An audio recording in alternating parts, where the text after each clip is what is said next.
Hello everybody, Realm Builder Guy here, and welcome back to more thrilling Crusader Kings 3 action here on the channel. Now, before we get into today's potentially series-defining episode, I need to get a couple of things off my chest. As always, I appreciate all the comments I've gotten during this series. It's been great to really dive back into YouTube and Crusader Kings 3 with this series, this very narrative role-playing game driven series. And that's kind of my lead into here real quick. And I hope you will not begrudge me to talk about this for at least a little bit in the approach to the game. I mentioned this in the very first episode, and if you've made it over 30 episodes, you should know by now that my leaning towards playing Crusader Kings 3 and really every strategy game is from a role-playing point of view, not optimized gameplay. And I don't lead into every episode with that. I think it's pretty much self-evident if you've watched it. So what that means is I make interpretations based upon a character's ability scores here and their traits and attributes and past experiences, and that is what will drive decision making. Now, some of that is interpretive. I'm thinking maybe this would be the right approach, and some of you may disagree with that, but there have been comments, very few, but they're still there, and I'd like to address them, that's saying, dude, why are you doing this? Like, that's bad gameplay. It's like, well, yes and no. It's bad from an optimal gameplay, min-max, or whatever you want to call it, style of play. Yes, of course it is. I don't play that way. I play, like I said, more role-play, narrative-driven.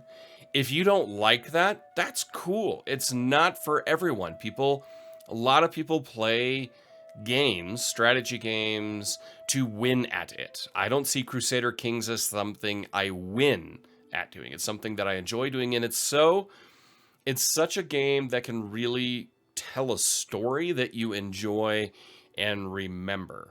Beating the game is boring to me. I don't play that way anymore. I used to. And I occasionally play CK3 or other strategy games and just go for the optimal thing, and I lose interest pretty fast because there's just nothing there. I mean, I'm just clicking the code and moving on. And so, for instance, expansion or not swearing fealty, and I talked about that last episode. Sarah, if you think about it, she is very, very arrogant. And prior to the last episode, I let that arrogance and the fact that she was able to see off some threats to her power guide her in not subjugating herself to the Emperor of Francia.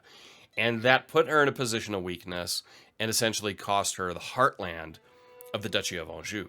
And she might even lose Aragon entirely, the Iberian holdings, which will just leave her with this parceled up plot of land here. And those are decisions based on non-optimal gameplay, but I believe correct role play. Now, I will say that depending on how this war goes down here, odds are she is going to then swear fealty because she has now been humbled. She has lost the heartland, something that her family has fought for 140 years. You know, that's how long we've been doing this little thing here. And that has finally sunk in. You know, her mother died recently. That was, I believe, in the last episode. And her husband had died, so she's been humbled. And with a child on the way, she is thinking now beyond her own arrogance and cynicism and looking at the world more through the eyes of her father, in the sense of, and her grandfather and great-grandfather and great-great-grandfather, all the way back to Fulk le Rachin, you know, Fulk the Black, not the Black, but the Rachin, and how he built it and rebuilt it, and that might be the way she goes. Now, I'm not going to switch to her uncle, who is obviously in a more advantageous power position right now, given the lands he holds, or could be very shortly. We're going to play this through with Queen Sarah and her heirs until the game forces my hand, and then we make a switch to a different Plantagenet. Until then, we will stick through this storyline, because switching now because the other one's more powerful isn't interesting to me. This is interesting to me. And yes, I am doing this also to entertain you and have fun together with myself and the community that we've built together here. But I still have to have interest in this. And so that's where we're going to go. If you don't like this, if you find it frustrating, I understand that from an optimal gameplay scenario. And you are welcome to not watch. That's totally fine. That's not what this is about for me. It's not for everybody. If you're looking for ways to beat the game, there are other YouTubers out there who do that all the time and show you paths and builds and all that kind of stuff and crazy. I don't like that. I don't watch that. It bores me. I find no entertaining value in it. This is more about role-playing and creating a story together through the medium of a historical strategy game. And as an historian, as a writer, as a role-play game guy and designer and stuff like that, this is where I go. So that's the end of that. That was 5 minutes way too long, and I apologize for that. So now we are going to go into today's episode properly. The Iberian struggle. The Iberian Peninsula is in turmoil, a conflict born of its storied past. Outsiders covet the land, and the great Muslim and Christian powers seek to sway its people. But those who live and die on its soil will ultimately determine its fate. The time has come for me to take hold of the situation and my destiny. I see all the pieces laid out on the board. I know the way forward, and there will be no stopping House Plantagenet. You are one of the interloper participants in the Iberian struggle. The region is currently in a phase of compromise. Your actions and those of other participants will determine the future phases of the struggle. Take hold of fate. So now we are, of course, heading down south with our army led by our marshal, Count Hatvik. And Duke Richard has now taken head, is now the culture head, which these are things that are not surprising. But we need to deal with this issue down here in Iberia. And ideally, we have strong allies that come with us. I complained about this weirdness up here with the way the AI was acting, and basically our allies were killing each other and in turn weakening our forces overall because of that. So it's a bit frustrating. I'm not going to lie that kind of thing happens. Now, of course, you know, we need to really rebuild our military before we engage anywhere. My hope is we can just kind of sit over here and rebuild quick enough, kind of gather forces along the way and gather in strength. We've got 8,000 strong here marching south to take on a large force. Offering relief. To my surprise, Count Fernand has corresponded with my counselors to arrange for a day by myself to take off some of the pressure I've been under. In the end, I spent it following a suggestion from Fernand himself, riding with a military patrol, taking charge of the order of my realm directly. I needed this. So you gain 10 opinion. He gains stress, like he takes the stress, and we lose 24 stress. Very important. Queen Sarah is in a very dangerous stress position right now. Stress level 1, and I've talked about the importance of maintaining your stress. And we have newborn son is your heir. With the babe cradled in his arms, King Vicot looks up at me, his face the picture of serenity. Wife, dearest, perhaps we should name him Engelbert, after your implacable acquaintance. Engelbert, actually, I had something else in mind. So let's see here. Vicot, Geoffroy, Roger, Giraud, Bernard. No, we are going to go with Henri to honor our late father. Much better. So now a male heir is secured, and we can start really leaning into Sarah's strengths as kind of this negotiator, this diplomat. We're waiting until all of our allies and all forces arrive here. Let's see if there are any more on the way. Doesn't look like it. So we've got roughly 2,000 still coming there. And we are also gaining more and more troops. Now we are losing land. I need to wait a little bit until we get a little bit stronger here. So we've got 7,500. So we've got like 9,000. Iberian struggle catalyst triggered by Sheikh Muen. Construct a building in castle holding. So this is part of it now. That is, of course, from a previous flavor pack or expansion pack to Crusader Kings 3 for Fate of Iberia, which I think added a lot to the game overall. Okay, now we do need to move south. Countess Eleanor adopted Polish culture. Let's take a look here real quick. Where do we sit? They have 10,000. We have 12,000. I think it is time to start moving south, and ideally our allies come with us. This first battle could be a very, very pivotal one. Right now it's looking like we are likely to lose it, but we've got our allies coming with us, and this could be a very interesting one. Feud, desperate measures. Our feud with House Anjou has been a disaster. We are no closer to revenge, and their outrages only continue. If we are to end this vendetta properly, perhaps it is time to deliver a coup de grace. It is Duke Anglebert's time. Yes. So we are going to go after Duke Angelbert.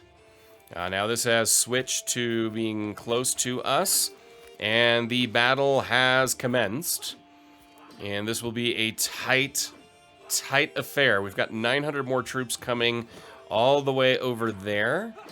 They're not going to get there in time. We will defeat the Castilian forces in the field, and with that, we can start moving to reclaim our lands. So slowly but surely, ideally defeating the Castilians and winning back our lands from them. So the Castilians are regrouping, and they will turn around and come back. We just need to keep our forces close enough together so that when they do come back, we can quickly shift into battle. Greetings, Queen Sarah. I've studied the Dual Vulgar language for many moons. Personally penned this missive using the Dual Vulgar script. A better friendship from a speaker of Berber. I wish for our future diplomatic dealings to benefit us both.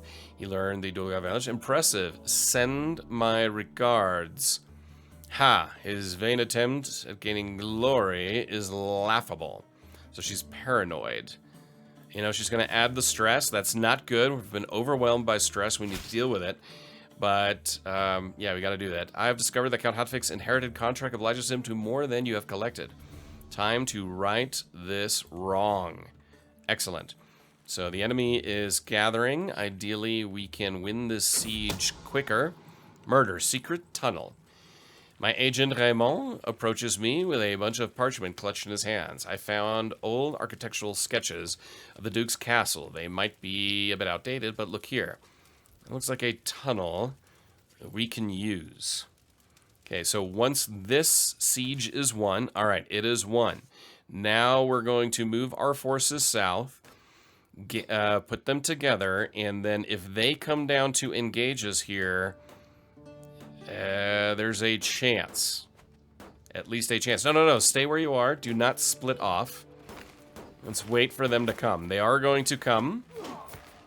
And can we win this? Our allies need to come in. They do. And the Castilian king, King Nuno, is part of it. How will this turn? It is tight. It is a very tight battle at the Battle of Alcaniz. A bloody affair. We are slowly turning the tide, and there it goes. Now we've turned it completely. If we can capture the king, we can end this war immediately. Victory is ours. We have not captured him, but we have won that battle. Mental break. Improprietous remarks. I sit paying only a little attention as the peasants finish their tale of woe. Frankly, I barely even register what they were talking about. My mind is full to bursting with my own problems. A likely story. You're probably some foreign spy, I reply. The court around us goes utterly quiet. All eyes on the bewildered commoner and me. Evidently, that was the response they expected. Leave, all of us. Or, what did you expect from me, you milk drinkers? Grouchy ruler? It's kind of funny. But you gain strange recluse for 10 years. Yes, leave us. So no longer overwhelmed by stress. And slowly, very slowly, turning the tide of this war. Now, of course, we have lost a lot of soldiers. But we're working on it. We are working on it. We're raising the rest of our troops now in Zaragoza. And we are going to send them down here to join up with us. Trappings of majesty. I stand above my subjects as a sovereign ruler unequaled in the realm. Dressing the part with resplendent garments and jewelry would serve as a subtle reminder to everyone that I am in charge. Only the finest ermine and velvet for me. Yes, resplendent raiment, so diplomacy goes up, and prestige as well. Actually, what we're going to do is we're going to meet up here and join our forces there already. And now we will combine these. Got a good army going on here. They're strong. We're just going to sit here right now and wait real quick. So they're coming in to come after us. Our allies are coming in as well. Ooh, this isn't good. The Castilians are strong. Yeah, this is a battle that they could win. Come on, allies. Allies are coming in. It's tight. I think they're going to win just because they've got the more manpower. Oh, there's a turn. Uninvited. One of my agents has acquired a deadly spider and arranged for a servant to hide it in Duke Angelbert's bed before dark. All they need is my go-ahead. Hope you're not afraid of spiders, Angelbert. Okay, the battle is tight. Uninvited. Duke Angelbert is dead by the lethal bite of a deadly spider. This is only the beginning. Okay, let's take a look at this battle. It's tight, but they're going to win it simply based on more manpower. That's frustrating. That was close. That was very close. Count Ferdinand's friendship. While his numerous attempts to curry my favor have not gone unnoticed, I cannot feel but irritated by Count Ferdinand's sudden interest in me. I cannot shake the feeling that the man's intentions are not pure. Let's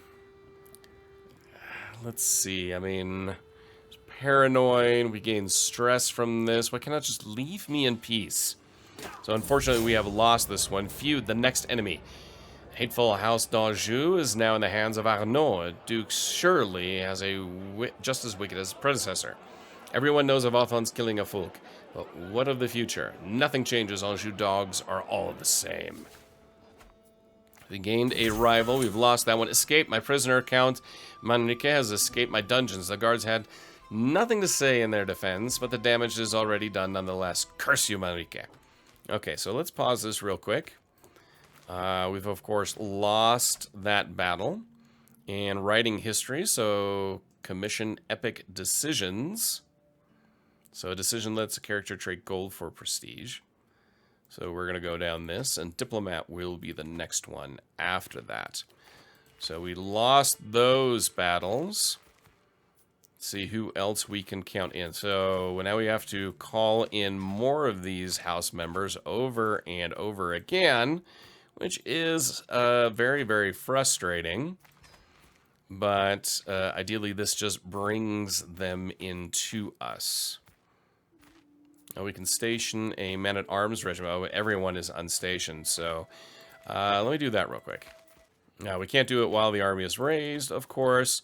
So now we are going to retreat and rebuild.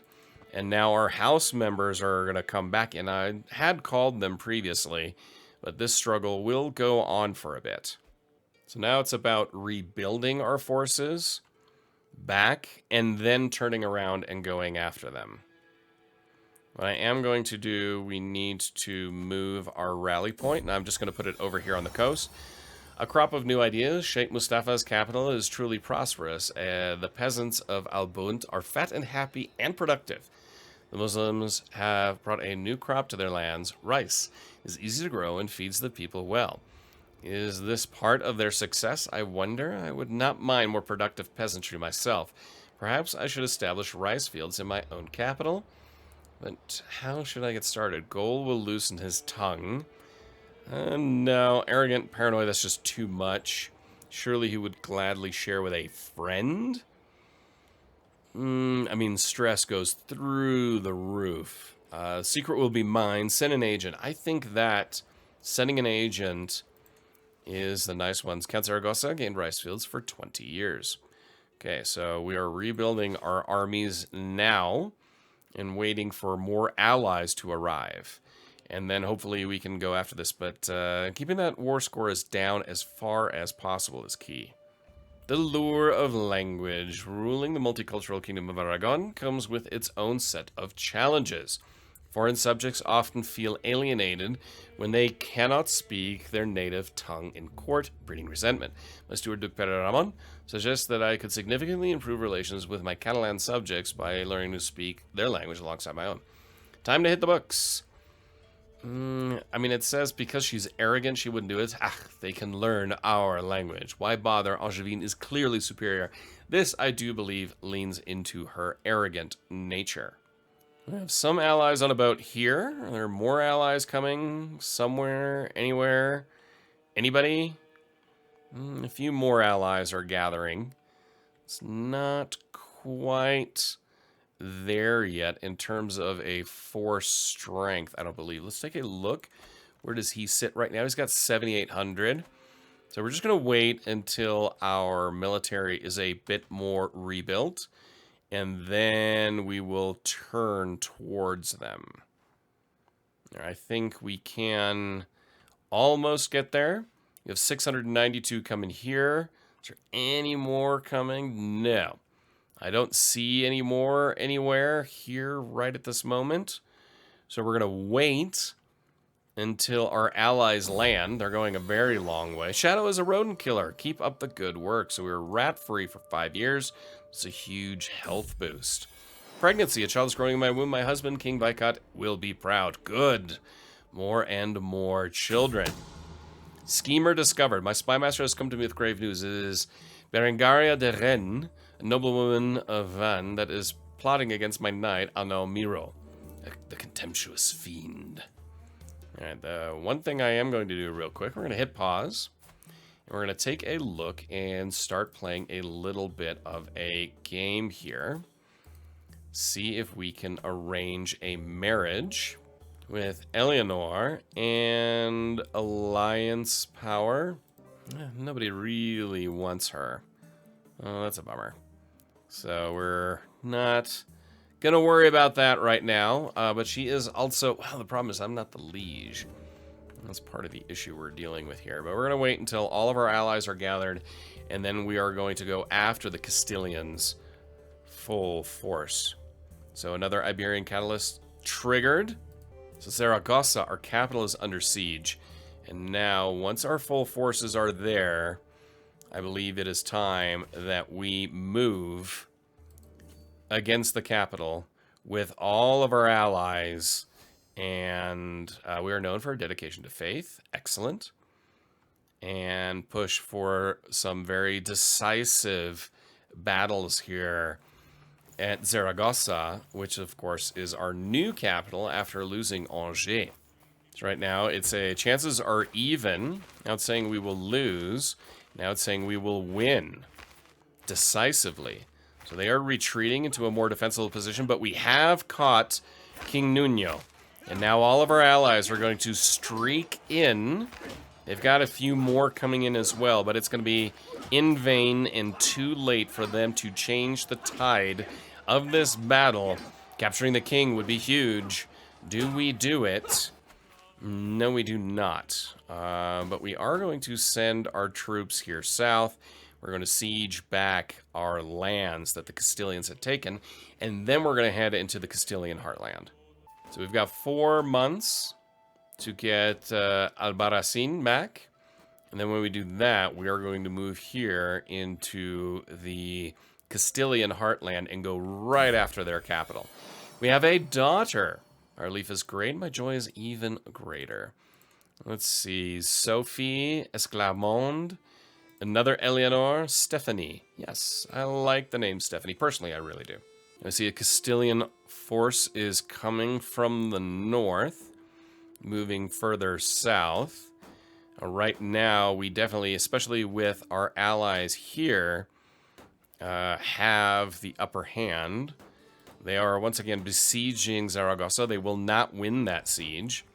We will win this siege shortly. We will go back up north, once again attack the Castilian forces, and drive our allies with us into battle here outside of the gates of our capital. The battle is joined once again. King Nuno, the third Nunez of Castile, is leading his forces, but his reinforcements will come too late to turn the tide of battle.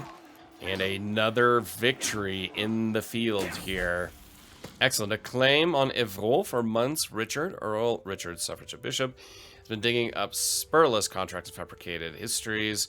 Now Earl Richard, he dares a legitimate claim on Evreux. So once again, our French holdings are under attack. So, well, we're going to go here first. Ah, yes, our inquisitive son, Henri, is now curious. I mean, we've gone through that now multiple times, so I'm not going to read that every time. First, we're going to take this fortification here. The Borders of Faith. My vassal Duke Leon approaches me in private with clear doubt in his eyes. He explains to me that his faith is faltering due to his time spent guarding the border against mualadism and fraternizing with the enemy. His words are not in jest. It feels as if the slightest mistake could push him away from God. Yet this is an opportunity to strengthen our fervor as well as our relationship. Threatening to denounce him as a heretic. Pick any faith so long as you serve me. Someone call a priest. No. You denounce this. So we have a weak hook on him. Social manipulation. The first time it happened, I barely gave it a moment's thought, but my vassal, Duchess Blanche, has grown bolder. Her challenges no longer pass unnoticed among my vassals. She is testing my limits. The others are sure to follow, unless I give her a taste of her own medicine. I will ignore her and steal her ideas. Mocking her unrestrained emotions will shut her up. I've gained a manipulation hook on her. Social manipulation. Good. My constant snide comments about Duchess Blanche's foolishness really seems to have gotten to her. Excellent. She'll think twice before challenging me again. So the next siege happens. This is a very well fortified castle. I'm waiting to see where the Castilian army is. It's a small force down here. They have a long way to go, those 900. There comes a larger force. And a very large force. There we are. If they're going to break off and head that way, we might do the same. Okay, so they're moving up north. We've got our allies kind of sitting there. And see what happens. So they're sieging there. Our allies are coming together here. Okay, if we can take some more from them, that will definitely help. Feud beset by threats. Please, Duke Richard Mules. This insane grudge has gone to stop. I am scared to go anywhere, and I jump at the merest mention of Anjou. My uncle is clearly shaken. I am torn between the risk posed to my family and the need to teach Arnaud a lesson. You're right. It's time this was done with. No, we must finish what we started. Duke Richard gained stress. We gained stress because we're paranoid. Arrogant, but the feud will end. You know what? We have brought a knife to one of the main antagonists, and I feel like all is fine now. So we're going to keep an eye on what happens here. So we don't want to lose a battle. So depending on what they do and what these forces do. So they've got 2 years here, 4 months there. We've got 4 months here. So we're going to win this siege. And then we're going to go for the capital, just to reduce attrition a little bit, to not stretch our supply lines too far. I'm okay with losing this little bit right here, if we can then take Soria and then the capital. The gift giver, 2 green glowing eyes. She prances away. She has left me a gleaming gift. She had been hiding. Thank you. So 2 more gold. And we are massively in debt. Massively in debt. But that will ideally change here shortly. They're going to win this siege up here. This siege right now is still going to take a long time in Huesca. But now we can win this siege and then head down and take their capital. Maybe that'll pull them down south and force a battle there where we have the numbers. So now it is time to move to the capital of Castile and take that, and maybe, you know, I don't know. I mean, it's not going to be a death blow to this, but if you capture the right people, it would. Pregnancy, a child is growing in my womb. My husband, King Vicot, will be proud. So more children are on the way. So this will be a 10-month siege. So it's going to take a long time. Huesca is 20 months. So we'll win this siege before they win that siege. We can see our allies are now spreading out, and we are beginning to besiege more of the Castilian heartland. We have a new diplomacy perk here as well. A life of glory, or dignitas. I will go with a life of glory for now. I mean, we need to get both before we get to August. And then diplomat is the next one we will go down. An empty throne. My courtier has insisted on seeing me, even though I've made it known that I would rather be alone. My perceptive queen, it has now been a long while since you last showed yourself at court. We all try to do our best to maintain appearances in your absence, but an Aragonese court cannot function without the queen in attendance. My long absence from the royal court has left it leaderless and without purpose. My courtiers are increasingly comparing their circumstances to those of prestigious courts like the French one. It's time for me to pay the royal court a visit. So we have a foul smell. My liege, a word, please. My Chancellor Jourdain approaches me during a brief lull while attending court matters. He gestures to a less populated spot in the room, and I follow him there. I am concerned about the state of Zaragoza Castle. While holding a meeting in one of the rooms, we all notice a horrific smell. It must have come from the latrines of floor below. I implore you to consider paying to fix the neglected parts. I'll ensure the problem gets fixed as soon as possible. Just plug the hole in the floor. This is going to cost us money, but we kind of have to do it. And I believe it is now time to hold court in the midst of combat. We can see now our throne room has changed because we are no longer in Alger. We are now in Zaragoza. So let's hold court. Sitting on my throne, I gesture for my guards to open the doors of the hall. Excellent. Come on in, gesture. All approach. A peasant woman from the castle of Alto Aragon is brought before me, and no matter what the guards do, she will not stop dancing, trailing blood from mangled feet. I cannot cease, milady. None of us can, not until we collapse. Please help us. My courtier is certain that the citizens are afflicted by an excess of blood, causing an imbalance in the humors. Archbishop Jourdain, on the other hand, insists this is a curse sent by Saint John the Baptist to punish the peasants. No. I'm not going to worry about that. Bring out the leeches. Dancing sounds delightful. So we get the dancing plague. So holding taxes go down, development growth goes down. No, that would be crazy. Bring out the leeches. We have humors to balance. Amid all the supplicants, Severin, who I thought was a prisoner in house arrest, somehow appears before my throne. Your Highness, surely the food served to me in my prison room is a far worse standard than what you would serve a respected guest. Or is this truly the best your cooks can do? I should like fresh quail for my dinner from now on. Vashagan, my knight, runs into the room panting, "My apologies, my lady, I was guarding him, but he was so charming, he duped me into letting him out." Chefs, cook him the fight. No, no, no. Not going to cook him anything. House arrest means dignity. Let them roam the grounds. Vashagan, you are unworthy to be called a knight. No. Dignity. My lady, a convenient offer. Let me introduce myself. My name is Othon, and I'm a wealthy merchant from the capital. I couldn't help but notice that in recent times the realm's finances have not been the healthiest. Of course, you have been administering some egregiously, but perhaps you might find some use for some extra gold. I'm willing to buy a minor settlement off your hands in exchange for a generous sum of gold. Very well, you can have Sariñena. I'm sure you can offer a bit more. I don't need your gold. No, we definitely need the gold.